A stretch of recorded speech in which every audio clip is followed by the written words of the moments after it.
Hey, what is going on, everyone? This is Dorrani from VG247, and we got the whole gang here today. We've got Tom, Alex, and Sherif. We're going to be speaking about E3 2021, mainly our favorite games. So, what we're going to do is everyone's going to pick 2 games, and we're just going to speak about it, and then more questions are going to be coming in later throughout, and we're just going to see where it goes. Really unfocused, chilled, relaxed. We're just going to have some fun with this one. So, who is raring to go? Who's more eager to say what their favorite game is at the moment? Who's I can get Alex go. Alex is probably the most excitable of all of us, so let him go first. Well, he sort of started with the showstopper, to be honest. That Elden Ring trailer was ridiculous. And I know Sherif's shaking his head now because he's not a Souls person. What? I get it. Oh, No. you are a Souls person? Dude, it's... I thought you trailer, weren't. No, that trailer killed E3 for me, dude. There's nothing else that came after it that I care about. It's incredible. Well, this is what I mean, right? Like, they start, the show started with the showstopper. Jeff came up with the goods. I didn't think he would.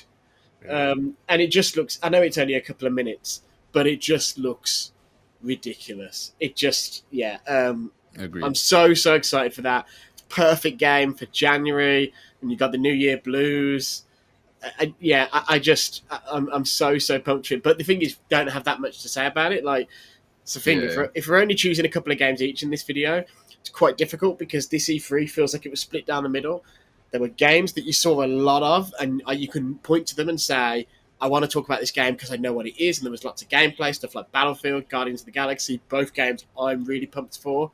But in my heart, the real hype is for that 3-minute Elden Ring trailer, is for that 2.5-minute Zelda trailer.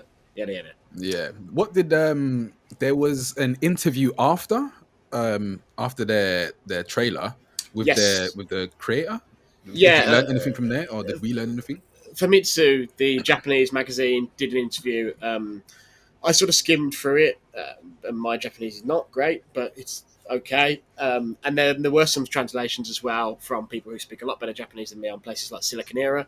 But there were some interesting tidbits in there, just ranging from small stuff like there isn't much fall damage because he wants you to not be afraid to explore and experiment, through to the big picture stuff about the mood of the world and stuff like that.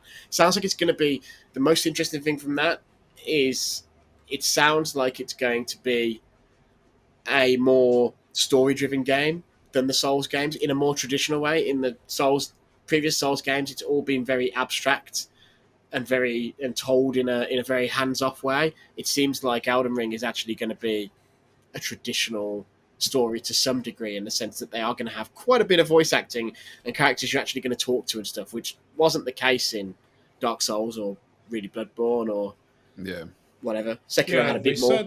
They said it's going to be the perspectives of the different characters, which is the sort of offspring of the queen that they mentioned in the trailer. Those lords, I think there's going to be, like, their perspectives are going to be introduced in a more interesting way in the game compared to the perspectives of NPCs and bosses in past Souls games. That's interesting. Miyazaki said that the storytelling and the margins, the item descriptions and stuff like that will still be there, but this feels like they're kind of pushing kind of a little bit forward into the more modern presentation of storytelling. They started this with Sekiro, but I guess they're kind of pushing this further. Yeah. I think it'll be good that some games, like, for example, I'm not sure if this is gonna click with anyone, but Destiny, for example, it has a story, but no one cares about the story, really. Monster Hunter is the same way. It has a story, but no one cares about the story. Games can work when the story is not like a big focus, and because with the Souls games, it's known for them being incredibly difficult, or not incredibly difficult, but challenging. Hard to wrap your head around, challenging, and I think that's fine. So I think it's a bonus that we're getting a story now. Well, the thing is, I think it's the next natural step, because you say that, but I would not put Souls into the same category as a Destiny or a Monster Hunter, because the Souls community really does care about the lore, and it's always. But the only difference is it's always been told through inference, through environmental storytelling, through item descriptions, things like that. and they've discovered incredible depth in the story through that stuff. But what's interesting now is they're actually going to express those ideas directly, the developers. So it'll be interesting, and the writers. So it'll be interesting to see how they do it. But anyway, it was the best trailer of E3. Zelda a very close second. Technically, it wasn't at E3 though. So disqualified. Disqualified. Never mind. I'm sure Jeff will be happy to is this? Do you think it's going to have an easy mode? No, I don't think so, and I don't think it has co-op. They confirmed co-op, and you can see White Phantoms in the trailer. Co-op is basically, it's always been the easy mode of Souls. If you can summon and have like two of your buddies dunk it on the boss, and you're standing around just chugging Estus, it's fine. Like I know a lot of people who play this game that way, and that's absolutely fine. I don't have buddies, so. Well, the good news for you is just put the summon sign down, and they're gonna come in. They need that XP. They need faction shit. The good news for you is there's that new Final Fantasy game that is baby's first Souls game, which has difficulty levels, and that isn't as bad as the trailer might suggest. I will say, but it's definitely got some big bloody problems. I downloaded it. I want to play it. Oh, there's a download for it? They fixed it finally. Yeah, they fixed the demo. Yeah. I've got a question for you guys, just about the difficulty thing, since Tom brought it up. Difficulty sliders in video games, like especially games like Souls, and I did want to speak about this with like Returnal as well, about it being just hard and there not being an option to tone it down. What do you guys think of difficulty sliders in general? Depends on the game. It all depends on the game. Like, depends on the way the game is designed and what the developers intend. And it's clear that the developers of Dark Souls don't intend to just, for what they are trying to do, just making the enemies weaker or making you more powerful is not compatible with their vision. However, cheesing it by summoning some friends in and double teaming a boss or triple teaming a boss is a different matter. And so I think it just depends on the game. It's not to say that difficulty levels are bad, and it's not to say that difficulty levels are a must-have. It genuinely depends on what you're playing. It's like Halo, right? Halo on Heroic is perfect, in my opinion, the classic Halo games. However, I am someone who enjoys playing it on Heroic and then playing it on Legendary, and I've always done that. Mm-hmm. Agreed. Just what you said about the developer's vision, that is something I've always said. I totally agree with you. Tom, what do you think? Well, I developers can have their vision, but they could just have an extra mode as well. Like, just let the people that are rubbish see the end of the game that they've paid for. That's my view. But I played Ratchet and Clank's completely different game, right? Rift Apart. But you can get a cheat that makes you invincible and unlimited ammo. Like that. That is.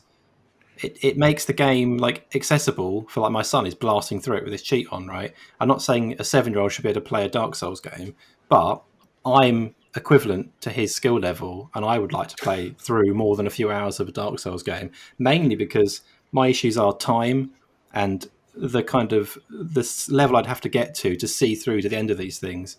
I just can't. I haven't got the time to get there really, but I would like just to see.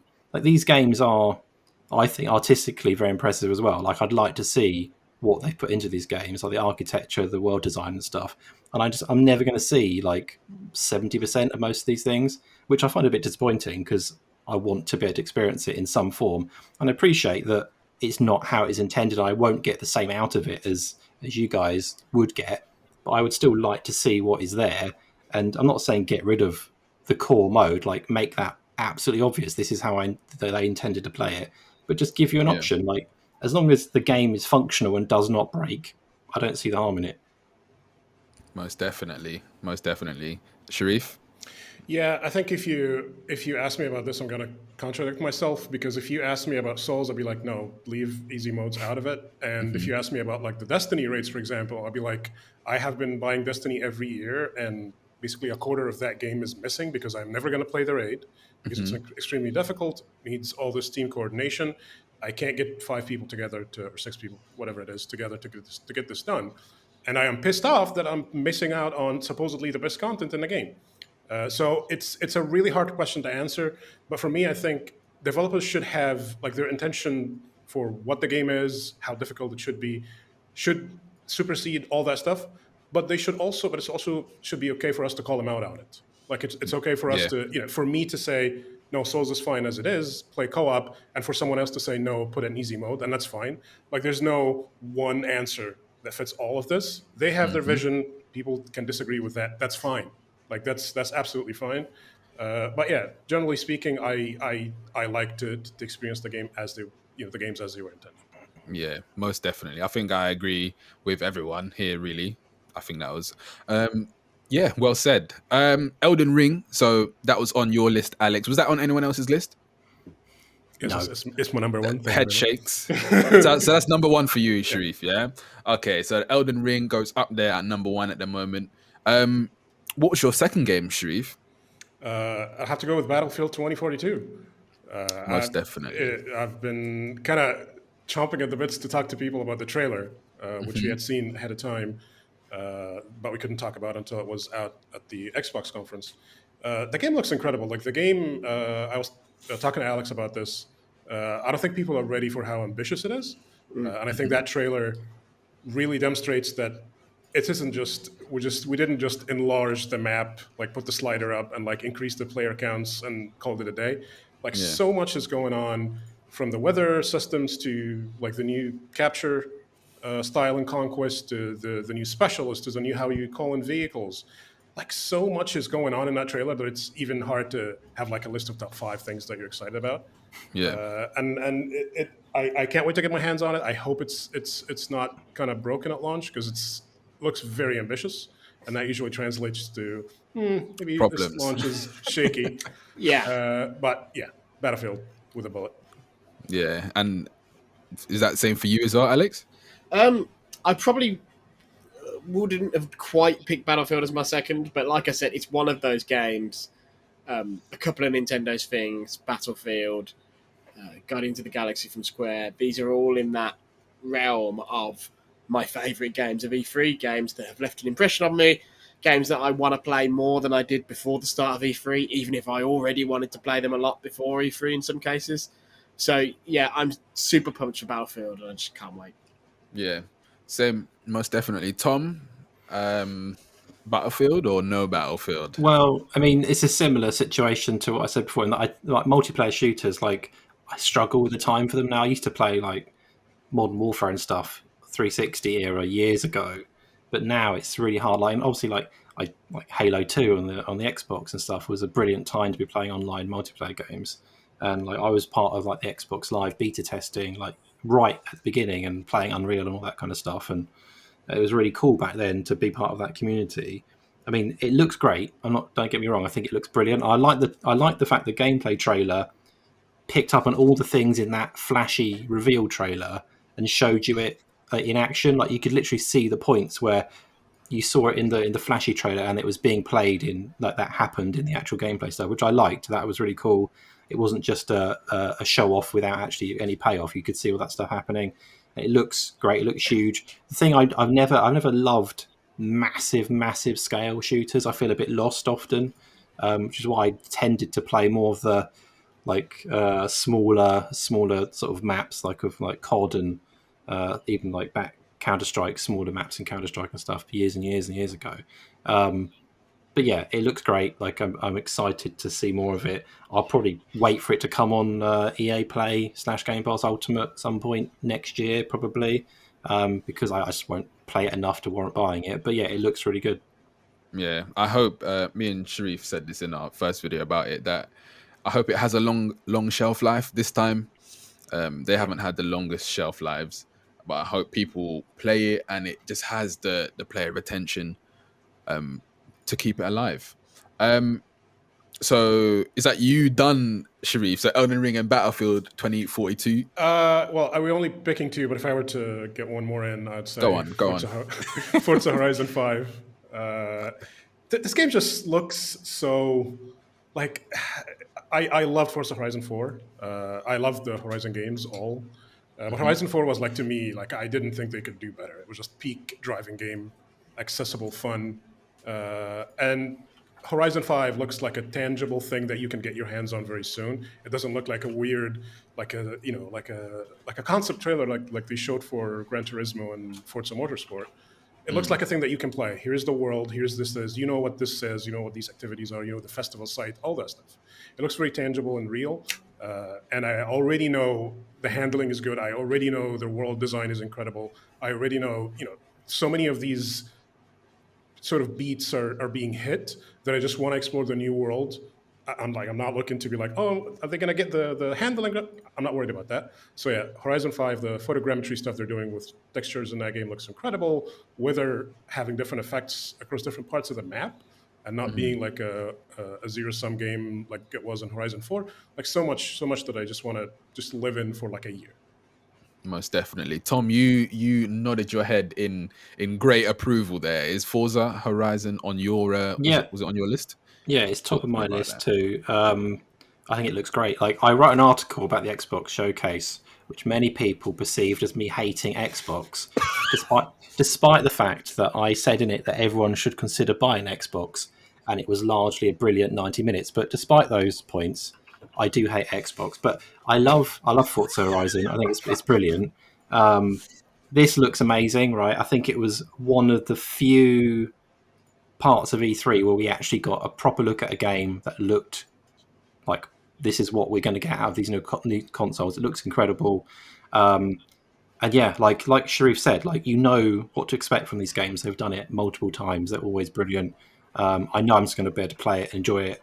I like the sound of they're doing some stuff around like single player, like some kind of, maybe not a campaign, but some kind of lead you through the game in some kind of story type way from the sounds of it. We don't know exactly what that is, some kind of exploration type mode, which sounds good. But yeah, it just looks great. And the fact that it's like, I didn't expect it this year, and the fact that that was like, it was one of the few real surprises I thought of E3, was like, it's here, have a look at it, and it's out not that far in the future. It's out this year on Game Pass, obviously. Yeah, it looks really, really good. Yeah. Was it yesterday, Alex? You said that they done Forza Horizon not last year, but that was the last game they made. It was another Horizon game, right? So they skipped. Yeah, for a good few years, Forza was an every year franchise, but it would be, you'd get Horizon in, I don't know, in even numbered years, and normal Forza in odd number years, or whatever. I don't know which way around it was, but you'd get one, then the other, one, then the other. So I was expecting Forza, is it 7? Motorsports 8. Is it 8? I was expecting Forza 8 to be the next game, because that's what it should have been last year, and then we didn't get a Forza game at all. But it seems like they're giving Turn 10 more time, and the Horizon team has had the normal amount of time to get this ready and put it out, because this is the exact right distance from the previous ones. Anyway, I agree, this would have been high up on my list as well, just to say. I think it looks ridiculous. I spent a hell of a lot of time on the past Horizons, and I will do so again. Most definitely. Back to you, Tom. What was your second game? So Forza and Yeah, so I had to think again. Like, I've picked something from the Xbox conference, which is surprising because I do hate everything they showed. But Somerville, which is from the Jump Ship, which is like founded by Dino Patti, who was at Playdead, who did Limbo and Inside. I really like Limbo. I really like Inside. I think the trailer for Somerville looked really cool. It's like, I think you kind of, if you've played those previous games, you know what kind of game to expect. It's like a story-driven sort of adventure side-scrolling platformer. Like, it's not so platforming as such, but it's like a cinematic walk through a world, possibly with a few puzzles here and there. And I think it just looks great. Like, the style of it is really good. And like, I played through Inside in one sitting. It's just like great. I loved every part of that. It's brilliant. And this is more of that from the look of it. Hopefully, like, it looks like it's got a kind of sci-fi element to it in terms of the stuff that's going on in the trailer. But yeah, I kind of really don't want to know much more about it, other than like, it looks good, and then I'll play it when it comes out, because I don't really want it to be spoiled. But that was that they showed quite a lot of like indie games during the Xbox showcase, and this was the one. There was a few others as well, but this was the one I think sort of is for me entirely. It just looks really, really good. most definitely. Is Somerville on anyone else's list? looks No, but lovely. the But the Xbox had a lot of yeah, cool indie games replaced. Looks great. yeah, that's the yeah, one where if I'm talking about an indie game, Yeah, that yeah, shit looks badass. yeah. yeah. Your what was your Oh, and, second game? and Party Animals, man. That indie game, Xbox. I've- I love Gang Beasts, and this looks like Gang Beasts with cute animals and yeah. more like stuff. And So I'm on guns. board with that. I will buy that. Hopefully, it's got a control scheme that will work on an arcade machine, and I can put it on a machine as well. Like I always think about this stuff. I, Um, that'd be dope. I think we should all get that. To be honest, I think that'd make a good video. All of us playing it. yeah, It'd be, yeah, on, That'd be it'd be on hilarious. Game Pass, wouldn't it? It's on Game Pass, so yeah. You're working for Microsoft, Tom. no, I hate Microsoft. Bloody Game Pass fanboy, man. No, it's awful, awful. No, that game does look really fun. I'm a big fan on like party games because I feel like sometimes they just get left behind with all of these other big games that are coming out. Sometimes you just want to have a vibe and just mess around. What was your second game, Alex? We didn't do your Well, second game right yet. What's it? yeah, I haven't done my second game. I will just say before that what you just said about party games. Yeah, I agree. I love party games, and before the pandemic ruined all our lives, I was the sort of person that would have like not parties, but I would have, you know, friends round Soirees. at least once a month, and usually, you know, there'd be a bit of drinking and there'd be a bit of gaming. And so, yeah, we need those games to continue coming out, definitely. And they're more important now than ever, especially if you're trapped in your house. Games you can play with your partner, with your kids, whatever. Anyway, my actual last E3 game, my second one, is going to be Halo. It just... Woo!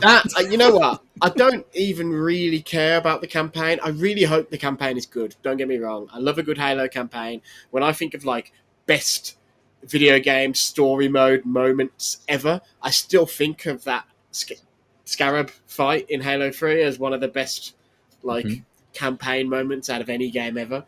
But for me, like Halo multiplayer has it's always come at interesting points in my life. So like the original Halo came out like when I was about 12, and so I was the right sort of age to get into shooters and stuff just about. And fell in love with that. And I remember all sorts of stuff, just like the PC version, co-op split screen, like playing Halo through like some sort of intermediary service where you plugged your Xbox into your PC and it would match make you other people, and it was LAN, and it was like That was a hassle. That was a hassle. before Xbox Live existed. So there's that, and then Halo 3 came out when I was 18, and I totally nearly flunked my first year of university because I wasn't going in. I was just playing Halo 3 multiplayer all the time. Yeah. And I'm having a change in my life this year as well, so it feels appropriate that a Halo game is coming out. And yeah, I'm just really, really, really excited for. Let's be honest, the 343's first two attempts were like, I think Halo 4 had a good story, but the multiplayer was this terrible COD influenced dreck. Yep. And then Halo 5, the story was diabolical, but the multiplayer was sort of getting there. And then obviously at E3 they showed off that like 3-minute trailer of multiplayer, which is really hype and just a really good trailer. But then they did that like 15-minute deep dive as well. Yeah. And I'm getting real big Halo 3 vibes off this, which couldn't excite me more. It just it feels like they've got all the elements that were great in the heyday, but also they're raising it up and evolving it in really interesting ways, like putting more dynamism into the maps, making things feel bigger, more epic. And I really hope it's as good as it looks, because if it is as good as it looks, it could be the multiplayer game that I play consistently for like the next 2 or 3 years, or at least until Street Fighter 6 comes out. Is it time to turn it into fighting games, Alex? Is that what you're saying? Is it time to speak? Tom's shaking his head. Yes, Halo Infinite is on my list as well. Like you said, it looks like they're going back to the sort of Halo 3 days, and I think they said it and they reinforced this statement that they want to stay true to their DNA. But how do you evolve a series but stay true to your DNA? Well, at what point does it just get too much? And they seem like they've taken so much care in refining their blueprint to a great multiplayer series. There's still so much. It was hype when they showed the 3-minute trailer, like you said, but when they went in depth about the customization, the new maps that are coming in, how the weapons work, how the grappling hook works, how the battle pass system works, which I feel like no one is putting a lot of respect on. The way they're doing the battle pass is where you buy it You get to keep time. it.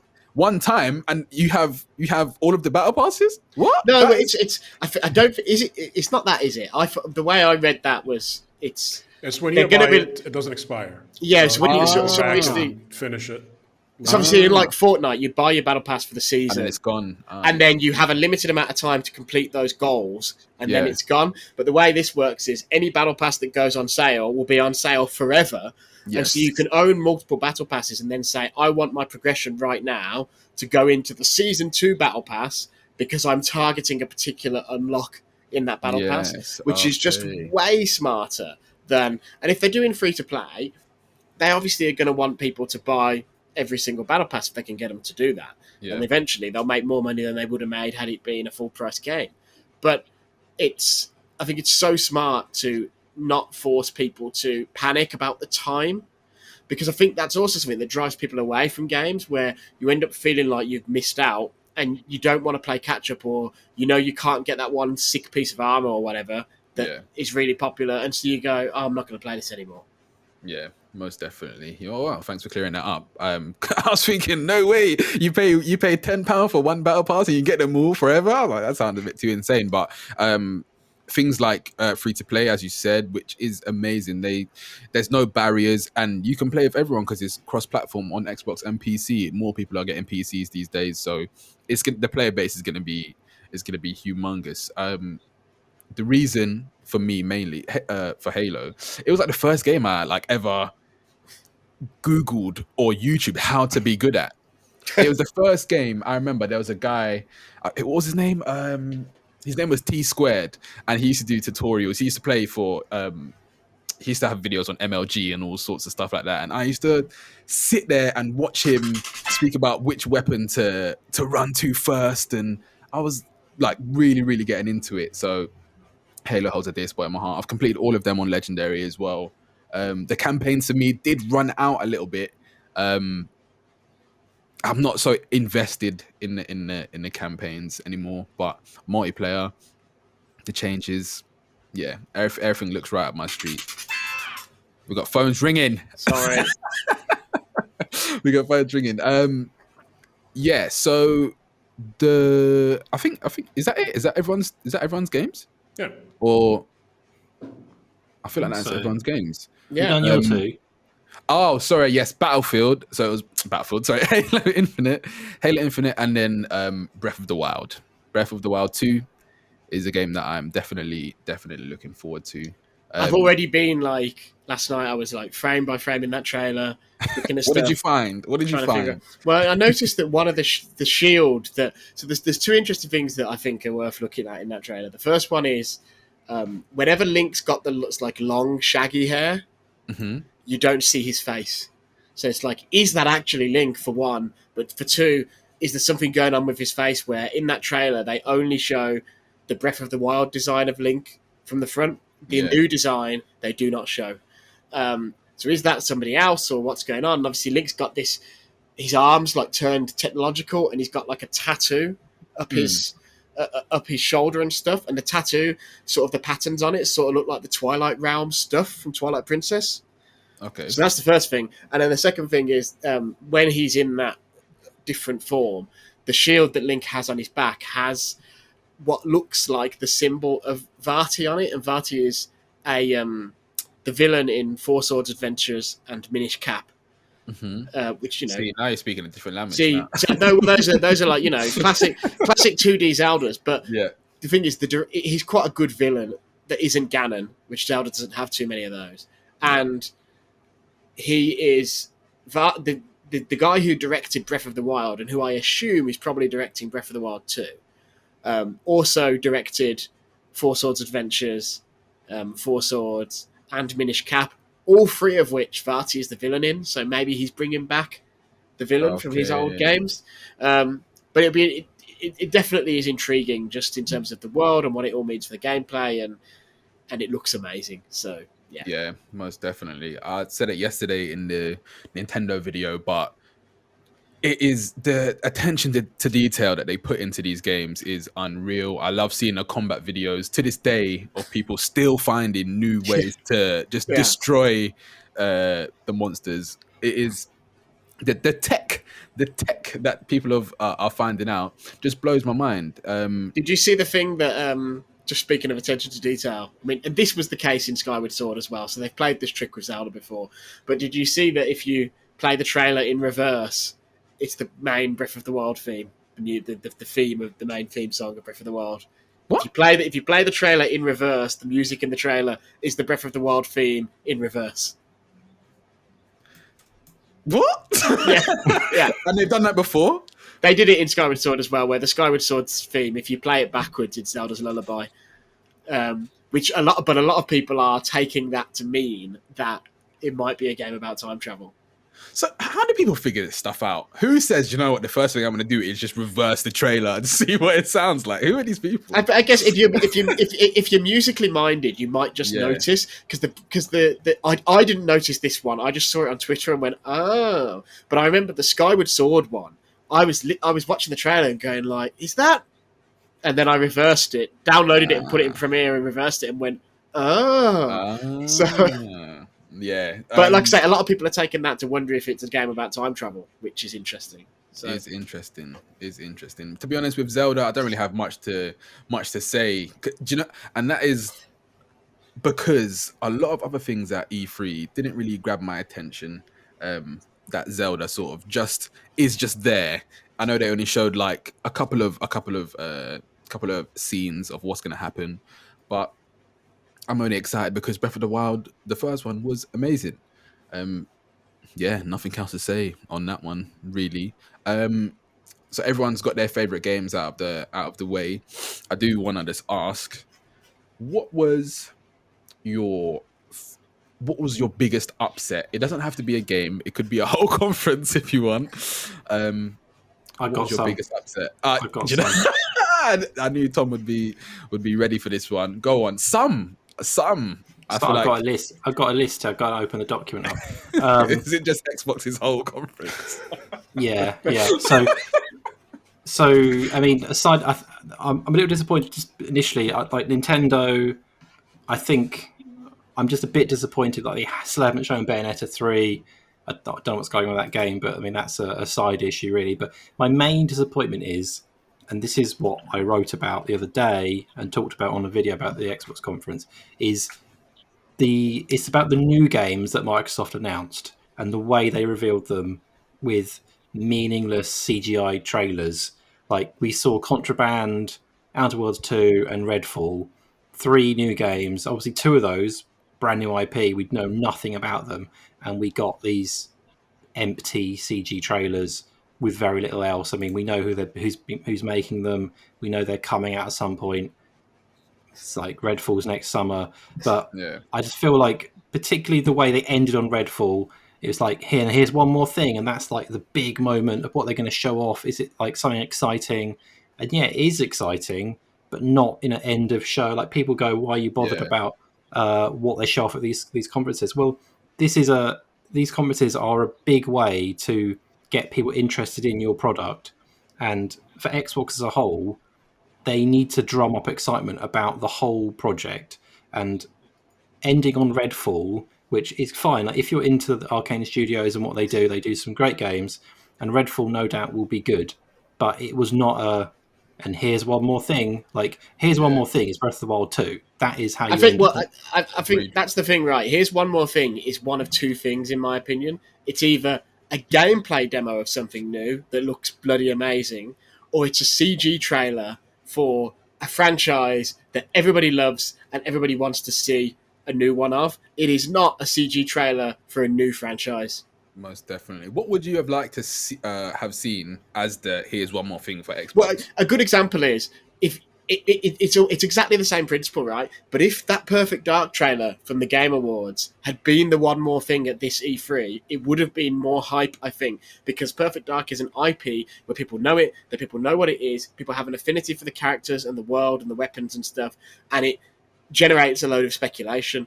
People are excited about Redfall and interested in Redfall, but I haven't seen too many think pieces on, what's Redfall about, analysing the trailer, even on websites where people publish 50 articles a week, like, you know, because it's people just go, oh, that's cool, new game from Arcane, I like Arcane, we'll wait and see what it's like. Whereas Breath of the Wild 2, just the stuff I was talking about, has launched a wave of speculation from that very, very short trailer, because people are like, what does it all mean, trying to piece it together, you know, and so that's my point, really, is that it could have been, you know, any Microsoft IP, really, which this is the problem, right? They don't have too many of them. They're going to have to build, and they've played the Fable card now, and they've played the Perfect Dark card now. Probably the only card that would be like earth-shattering now left for them to play is probably Banjo-Kazooie. And even that is a limited reach thing because it's a children's game. Don't get me wrong, I love Banjo. Is that Banjo-Kazooie from Smash? Banjo from Smash. I think, like, we touched on Fable there, and like Fable, had they ended with obviously they've got to be ready to show this, so if it's not ready, it's not ready. But Fable, a gameplay demo, like a run through 3-4 minutes wandering through Fable in game, would have been a great way to end that showcase. That would have worked, but it's just, and it's similar to when they opened with Starfield, right? And Starfield, we knew it was going to be there. It was like that had leaked ages ago. We knew it was probably going to open the show, but it was such a kind of anticlimax in that, we knew it was coming. We still know it's coming, and we don't really know much else other than a few tiny bits and pieces. I know it's a long way off, and it's partly like we want to see stuff as soon as possible, right? And when we know, like, it's not always reality. Things can't just materialize into fully playable, lovely looking demos straight away. Like, it takes a lot of work. But I felt the Starfield, that could have been a big wow mic drop moment, like, check out this amazing demo. And they'll probably do that next E3, right? And we'll see a big walkthrough of what that game is. But it just felt a bit like, we kind of knew most of this already, and it looks kind of cool, and that little look inside the ship was nice, but it just wasn't the kind of, this is next gen moment that I think maybe they kind of thought it might be. Yeah, most definitely. Sherif, do you have anything to add to that one? I don't have any like a special moment. I want CG trailers to be abolished. Like, just get rid of them. Please stop. Because here's the thing. CG trailers used to look really good and exciting back when tech was expensive and always being pushed forward. You used to watch these and be like, oh man, this is like so lifelike. It can't get any better than this. Now CG is in everything. It's in film, it's in TV, it's in games. You don't need a CG trailer to sell me on a concept. You know something really interesting about CG, just from what you're saying about CG being useless. It's a really, well, not useless, but less useful now. It's a really interesting, like, and it serves as an example of what you're saying. In Final Fantasy VII Remake, they had a bunch of CG scenes, and in the PS5, like, of flashbacks, sudden flashbacks that you get that show certain events and things like that. In the PS5 version, they've replaced some of those pre-rendered scenes with real-time versions because they can load in the assets to do this flash across. There are still a couple of CG scenes. Like, there's one at the start of the game, there's one at the end of the game, and there's one big one in the middle, but they are big story moments. But they actually swapped out a bunch of CG scenes or pre-rendered scenes. They aren't technically CG, they're sort of like real-time rendered, but you know what I mean, for CG stuff. And I would disagree a little bit with you, Sherif, in the sense that if we look at that Perfect Dark trailer, right, and Fable 2, sometimes a publisher needs to announce a game is in production, and video games have this weird secretive bullshit going on that makes it different from movies and stuff. And we had this in the Apple trial where the judge couldn't understand why so much stuff was having to get redacted, because if this was movies, it's just like Marvel are just like, here's the films we're making for the next 7 years, you know, that are still in the script stage. And if we have to cancel one, we have to cancel one. And Marvel have in the past cancelled films, right? But because they cancelled, what was it, Inhumans or whatever. But basically, so I like the idea of games going more in that direction. But the way the games industry is, Microsoft, maybe Nintendo would, but Microsoft, Sony are never going to put out a press release saying, we're working on Uncharted 5. Why not? It's always going to... Well, I know, but it's always going to be... They're going to want to set the tone, and it's like... The nice thing about that Perfect Dark trailer is that Perfect Dark trailer is like 2 minutes of CG, and it basically says, it's a Perfect Dark game. It makes it clear it's a reboot. It does a little bit of setup for what the world is, and it basically says, this is coming, it's a while off. By the way, we also need staff. If you're a developer, please come and apply for our jobs. And that's fine. And Fable the same. When they announced Fable, that studio was still spinning up, and it really helped them with recruitment to say that they were working on Fable. Some companies are getting better at this. You look at EA, right? And EA are just like, yeah, we're making Mass Effect, we're making Dragon Age. I know we had that Mass Effect trailer that was CG, but we knew that they were making a Mass Effect before they announced that, because they'd said it multiple times. So some companies are doing it, but I don't mind CG trailers when they're used for that purpose. I just think there are too many of them, and their purpose could be achieved by a press release, like you mentioned, and they're not impressive anymore. Games look great. Just show the game. If you're not ready to show the game, just say Arcane is working on a co-op shooter that's going to be released within the next 2 years. Bye. And then So you're saying it could have been a tweet? Sorry? It could have been a tweet, basically. It could have been a tweet. It could have been like a title treatment or whatever it is, like a 5-second trailer. I feel like games look great. You can show the game. I look at the Arcane thing. I look at Contraband. Like, good on him for using Steely Dan, I guess. But I look at that thing. It's like, you show me a crate and some bullets, and like you literally have cards that say what the game is. The other thing is though, at least that one, the Avalanche one. What's that game called? Contraband. At least that Contraband one is like a minute long. That's when I don't mind CG trailers, as in the case of Perfect Dark, as in the case of Fable. The thing I don't like about the way they announced Redfall is if you're going to show me 4.5-5 minutes of your new universe, you better be showing me the game. Yeah, that's a good point. That's a good point. If I would have been happier if they'd announced Redfall with a 1 minute, 1.5 minute stinger that's like, here's a tease of a new universe we're building, and we'll be back to show you the universe in-game in 3 months. But so that's why that 5 minute, like I did start to tune out by the end of that 5 minutes, I have to admit. Yeah, most definitely. I really wish it would show the gameplay. I know obviously games come together kind of at the end, and I appreciate that you can't show gameplay and put people off game development to make a demo, but just don't show it. Just say. But I definitely feel like we're trending away from it. When Final Fantasy XVI, the series which pioneered CG, was announced without a second of CG, something's changing. That's a good point.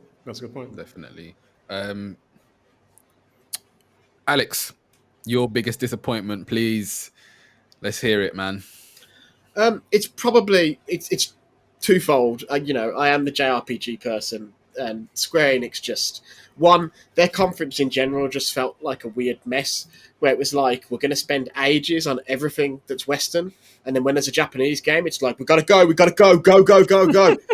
And it's just bizarre, and I don't know if it's like, is that just Japan not wanting to be involved? Is that like a weird culture war thing where like the Western offices of Square Enix are like, this is our time, screw Japan? But they've got to realise, right, that Square Enix fans come in all shapes and sizes. There are Deus Ex fans, there are Final Fantasy fans, there are Tomb Raider fans, and when they do a conference, they have to try and serve all those bases. They have to at least try, and it didn't feel like they tried. I really liked Guardians of the Galaxy, but we didn't need to see 20 minutes of it in that conference. We needed the trailer, and then you put the other video out later, like Microsoft did with Halo, right? Where they did the multiplayer trailer, and then they released the deep dive later. So I don't understand why it was like that. But then the 2 Final Fantasy announcements they did have, full disclosure, I'd heard about that Final Fantasy pixel art remaster about 2 years ago. And when I heard about it and it was explained to me, I was like, this is sick. This is everything I've ever wanted. This is fabulous. And then they announced it and it's like an easy slam dunk. Easy. Like, you announce that and you announce it in the right way, and it's all over Twitter and people are crying in the streets, or some people are. Mm. But it was a 20-second trailer. They showed no gameplay. It was people are angry that it's on PC and mobile only, but this is how that shit goes. It'll be on Switch in a year. Calm down. But it was so poorly conceived and announced that, people I work with were doing deep dives, examining the sprites and stuff. And then it turns out they've changed all the sprites and things as well, which is another can of worms entirely. So there was that. And then there was this Final Fantasy Origin Stranger of Paradise, or Stranger of Paradise Final Fantasy Origin, which for starters is a terrible name, but we're used to that in the Final Fantasy series, so forget that for a second. I think Square Enix has a trademark on terrible names. I think they have a monopoly. Kingdom looks- Hearts 1+2 remix, remind, whatever, colon, semicolon. Remind. Dude, come on. Like, this The is best not Kingdom Hearts one is worst- 350. Come on. The Come best on. Kingdom Hearts one is, what is it, 358 over 2 days or whatever. that has a very specific story meaning, but also it's I know. stupid as hell. I know. Anyway, like, yeah, and then the Stranger of Paradise, Final Fantasy Origin, the concept of an FF Souls-like, a beginner's Souls set in that universe using the FF tropes, brilliant, I think. But it looks like it fell out of the PS3 and 360 era, and I don't mean that in a the graphics suck sort of way, because the graphics do suck, but it doesn't look like a PS3 or 360 game. Like that's hyperbole. But it looks like that era in the sense of that time in games when everything was fucking muddy and brown and blurry, and everything. Gears of War kicked it off, but then no other game quite looked as good as Gears of War. And it's like, if you're releasing a game now in a beloved, Japanese franchise, and the nearest visual touchstone is stuff like, Quantum Theory and 50 Cent Blood on the Sand, something's gone 50 Cent horribly Blood on wrong. the Sand was more colorful, to be fair. Yeah, it's 50 Cent Blood on the Sand is one of the best games of the generation, Yes. but that's not my point. But it just... and the demo's out now, and I wrote a thing on the site saying actually it doesn't play all that bad, but they have completely botched the mood and the tone and the feel of that game. And I'm interested to see what that game is anyway. Is it a prequel to Final Fantasy 1? Is it going to involve travelling to the worlds of other Final Fantasy games? Because I think that's a possibility as well. But if it all looks like that, it just kills my desire to play it. And so that's a big disappointment. It's like when that leaked before E3, Imran... It leaked anyway, and then Imran did a great roundup story where he confirmed it all with sources and stuff on Fanbyte. You read that and you're like, this sounds great, and then you see it and you go, oh. What's So, happened? Like, I imagine some Neo 2.5 type thing that's a little bit more accessible. Like, fucking hey, dude, I'll play another Neo. And then It's clearly very it's What? clearly very early, because there's if you look closely, you'll recognize when you play this demo, Sherif. You should play it. I'd be interested in your thoughts. There's a lot of reused assets from Neo 2 where it's clear. I they've recognize just sort of- the spear animation. One of the attacks of the spear is straight up one from Neo. and I guess it is that imagine- thing of they did this with Neo 2, right? They put out a demo and it was really pretty shit, and then they took the feedback quite seriously, and that led to a much better final game. And the foundation here is good, so hopefully they do that. But I have to say, it's a lot of people are angry that there wasn't more stuff on 16 or Forspoken, or there wasn't lip service towards FF7 Remake Part 2, but I'm not bothered about any of that. I just wish the announcements they'd made had been made right and had come off good, and neither did. Sound effects. I'm just watching this gameplay now of Strangers of Paradise Final Fantasy Origin. It doesn't. Ooh, that's all I can say. Ooh, Yeah. looks pretty generic, but who knows, man? When's it out? When's it due? So 2022, that's the other thing. If they'd said it was like a 2023 game, I'd be like, oh, they've got plenty of time to I don't fix think you it. can But the sell a clock- game that looks like this in 2023. I think 2022, early 2022, the last cutoff for games that look like last-gen games. I'm sorry. Yeah. Is there an actually? I forgot. I didn't actually say mine. My disappointment was Guardians of the Galaxy. It was Guardians of the Galaxy, and I'm Oh. sorry, and I'm so sorry, Alex. I'm so sorry. We had our discussion before I had seen the gameplay, and when you hear about something and you build this image of what it's going to be in your head, and Yeah. these days, when you hear about a game that has you have a reference point for it. Like for me, of course, I have the reference in the film, and I know how great the films are. So the only thing I can do is relate the two. And this is me before seeing it and only hearing what Alex is telling me. And I'm like, holy shit, this is going to be amazing. This is going to be next level. What he's telling me with the battle system, and when he supers, he puts the headphones on and the music starts playing. I was like, oh man, this is going to be awesome. And then when I saw it, it just looks super half-baked. And they were speaking about it for ages. And my disappointment started in minute 2 of the 15-minute presentation, and I was just like, nah, I'm disappointed now. We need to just get this out of my face. I don't even want to see this anymore. hopefully it gets better. Hopefully they can do some fine tuning with like some of the animations. Like Gamora's run animation looked trash, and there's just no depth in there. Like Yeah, this the thing, battle man. system looks. I like the look of it because I look at that game and in a lot of the tone and a lot of the things they're doing, I see Mass Effect 2.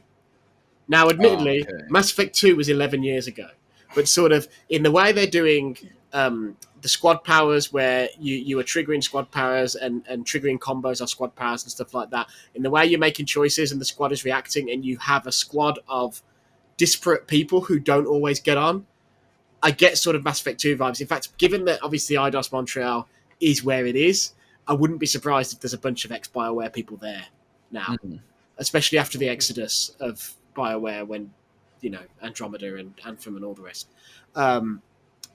That's why I like it. But I realise it's like, it doesn't have AAA game energy. It's It not has even like- that. That's It's what it just- needed, man. That's I what don't it know, man. needed. I feel like two things for me with that game is that like the combat looked a little floaty, like it didn't, like things were just Yeah. happening, and then animations were just happening on a different timeline. Biomutant And all over their again. Star-Lord is just a dickbag. He's like a fucking shitty streamer that's happy to talk to you about dropping a 50 bomb in Warzone. That Hey. dude just like, he's a dick. He's just, that dude is like, anytime he spoke, I'm like, I don't want to be with that dude. So is Star-Lord in general, though, right? Not in the film. movies also. Not in the film. In the film, he's played by a guy He's who's a like a lovable scumbag. goofball in the film. He's not a dickbag. He's only a Yeah. dickbag to bad people, but like to his friends, he's like, he's all right. Yeah. I like Groot and what's his name? I'm totally blanking on this. Rocket. And Rocket is cool. He's sassy and kind of annoying, like how he should be. But Star-Lord, Yeah. man, holy shit. Yeah, I will say Drax. Do you know what? Yeah, I feel like Dave Bautista set the bar so high for Drax. For me, like his tone, like makes it. I'll be curious. So great. I'll be curious what their skins look like, because they have said on social media that there will be film skins and they will be in the game. Okay. They will be in the game on day one, and they won't be DLC. They'll be just there. So That'd there be will awesome. be film versions of those characters if that's what you want. Everyone's just gonna replace the characters that they originally made and put the film characters in. Tom, what did you think? You haven't spoken for a while. What did you think I was of just Guardians? thinking about Guardians in general, and it's funny how like the Square Marvel games, they get ripped to pieces about the characters mainly, right? But then you look at Spider-Man from Insomniac, and no one really cares about the characters and how they look. So the game's clearly good. you can't. Whether that's because Spider-Man as a film character isn't like he's the suit rather than the person, maybe is more of the thing. People I are don't very know. used. People are very used to seeing lots of different Spider-Men as well. There has really only been one live-action Tony Stark. There has really only been. I know there has technically been more than one, but there's only one live-action Steve Rogers that people care about. Whereas, and this is why, because I saw a bunch of people say this when IO announced their Bond game, and they were like, we're doing a 007 origin story with our own character, and people were like, uh-oh, it's going to be Avengers all over again. And I'm like, guys, there's been 6 people play James Bond already. There'll be 7 by the time this game comes out, plus a couple of unofficial ones. It's just another one in the pantheon. Yeah. And I think there's a bit of that with Spider-Man. Yeah, but back to your point, Tom. I think no one cares because the Spider-Man games are actually good. That's like you can ignore the fact that the it's not the character from the film because the game stands well enough on its own. Like just it being a game.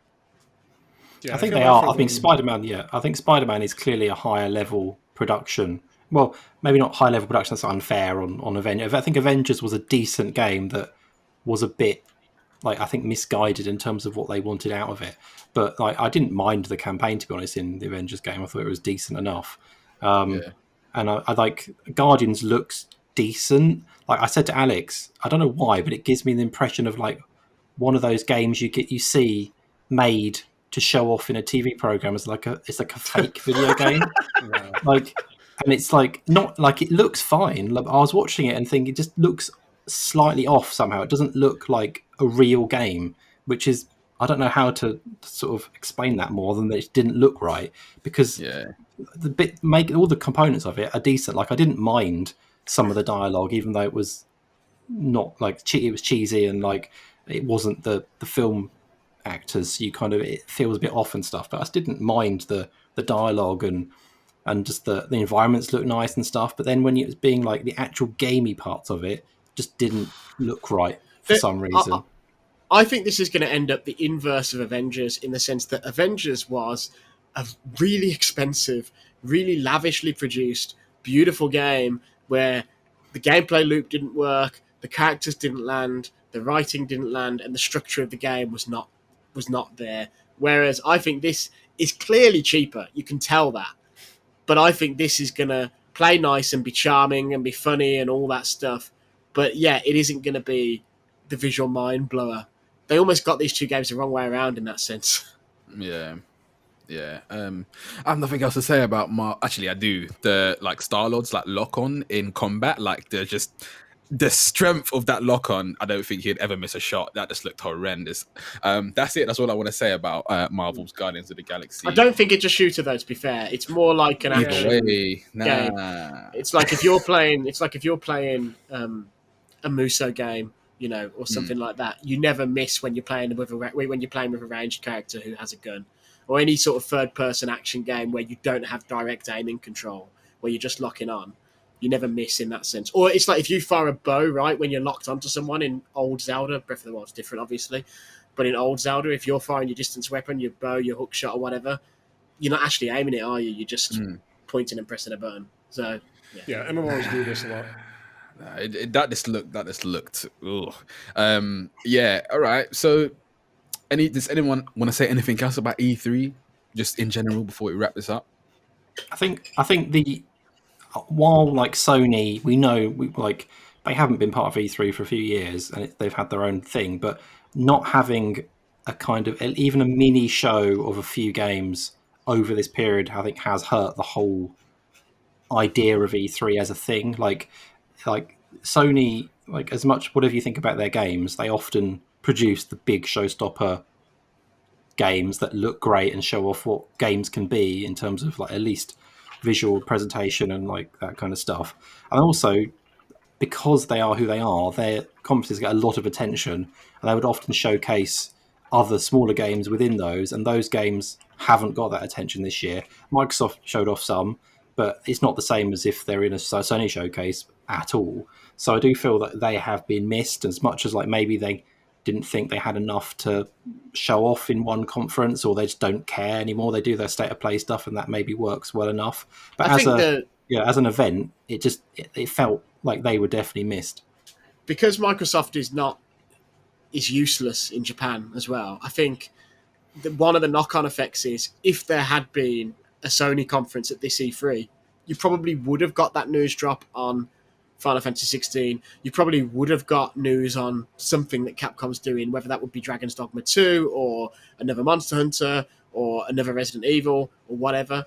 You probably would have got those things, but you didn't because Sony wasn't there. Most definitely. Sherif, did you want to add anything to that? No, just speaking of Capcom, their whole E3 thing was just a thing you could just put on YouTube.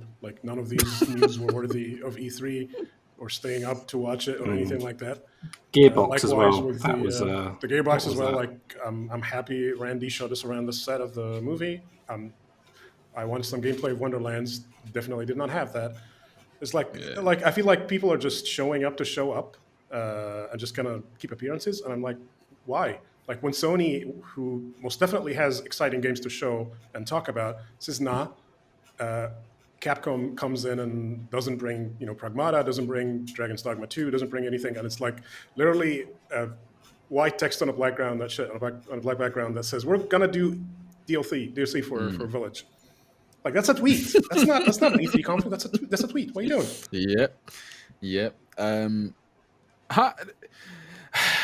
I was gonna tweet and say that this E3 just isn't hitting like the previous E3s have, and has Sony seen this earlier? Have they seen that E3 sort of dying out now, and they can stand on their own? They can just be themselves. They can just do it whenever they feel like doing it and still get the same response. Don't forget, Sony did not pioneer this. Nintendo pioneered this. Nintendo was the first one to say, we're not doing a conference anymore. We're just going to do a Nintendo Direct. So we're not going to have a physical event people go to.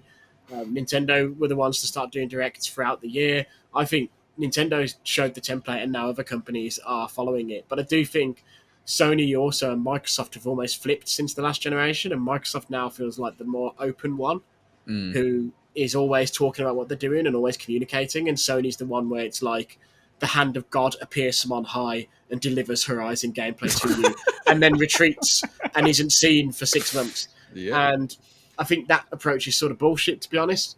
At least with Nintendo Directs, they typically happen at a semi-regular spread, although there was a big gap last year. But I don't know. But Nintendo still shows up at E3. Like, yeah, they changed the way they present them, but they still show up at E3. They give you Zelda, they give you all the stuff that you want. So yeah, they still have a big physical presence there as well. And when the show had a physical presence, Sony, I just feel like they feel like they're too good. Like they don't need this exposure. And E3, I feel like the value of it diminishes by them not showing up, even if just to say, hey, we're doing a new Uncharted, and show a bunch of Square Enix stuff and show a bunch of Japanese game stuff. That would still be a good show. Like I would watch that. Maybe have someone talk about like the UI of the PS5 or like some exciting thing you're doing on the network side. You look at Microsoft, they're like always open, as you said, Alex. They're always very approachable. I've never met any of those people personally, but there's like a lot of like you feel good about watching Spencer talk about video games. Sony, I feel like, is this like walled up like who's like where's the hype man at Sony? Like who's you know what I mean? Like I don't. It's definitely not Jim Ryan. Is it Herman Hulst? Is like who's the hype man at Sony that you can? Oh yeah, this guy. I feel good about this guy when I buy this product. I don't know. Yeah, I think I've seen lots of people say that hype isn't important and that it's the games that matter, which is true. Like the end game is the most important thing, but you've got to sell these things, and particularly, I think Sony are in a different position in that they really don't have to do much at the moment to succeed. Like as long as they keep producing good games, that's fine. Microsoft, who have actually produced good games for a while now, like you look at some of the stuff they put out on the Xbox One, there were some very good games, like the Ori games, for example, excellent games that potentially like almost Game of the Year style stuff there that gets largely ignored by a lot of people. So they have to try a lot harder to capture the audience, I think. So that's why I think we're seeing Microsoft and Xbox generally coming out a bit stronger. But that doesn't mean, like, I think if we fast forward to the end of this generation, who knows, like 6-7 years time, I do wonder if we're going to be in a position where almost back to like the 360 era, where Microsoft were the fact that they screwed up the Xbox One so much has put them back a good 8 years or so, I think, in terms of public perception of like what like it was the console to own for a lot of people. The 360, it was the one that had all the best multi-platform versions of games. They had a good lineup of their own software. They had Xbox Live. It was just a great console generally, and the PS3 had a lot of issues aside from the first party stuff was obviously very good a lot of the time. But now Microsoft are coming on strong. They've got all the studios. I think they're still not there yet in terms of showing all that stuff. But you think about like even the lineup this year isn't that bad, and we're thinking about this year actually isn't going to be that great compared to next year and the year after that. So I think give it a few years. I think Sony maybe start looking across at Xbox and thinking, wow, they're doing actually a lot of stuff there.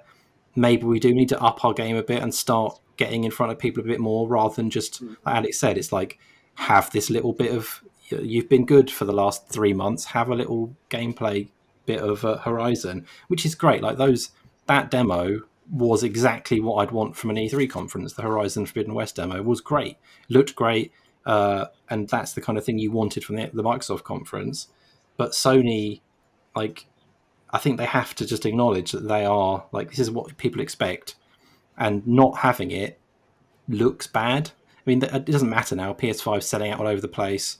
The company's doing brilliantly. Like, they literally could just not say anything and just release the next game without any hype, and it would still do really well, and the company would do great.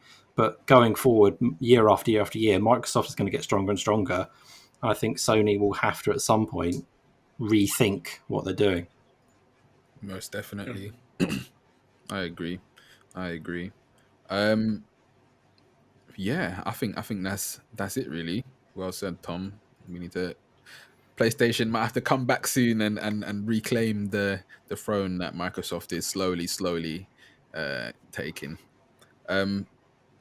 Yeah, I think that's it I think that's it. E3 this year sucked. I'm just gonna say E3 this year sucked, man. It's whatever. We're getting games. Might not be the biggest ones, but we're getting games. Yeah, that has been Dorrani, Tom, Alex, and Sherif. It was nice to be honest having all four of us in here. To be honest, it was very nice having all of these opinions just flying.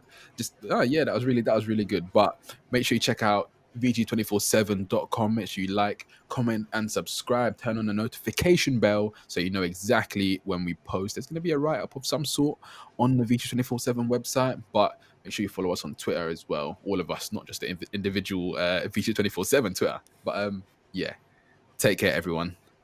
See ya. Yeah. See ya.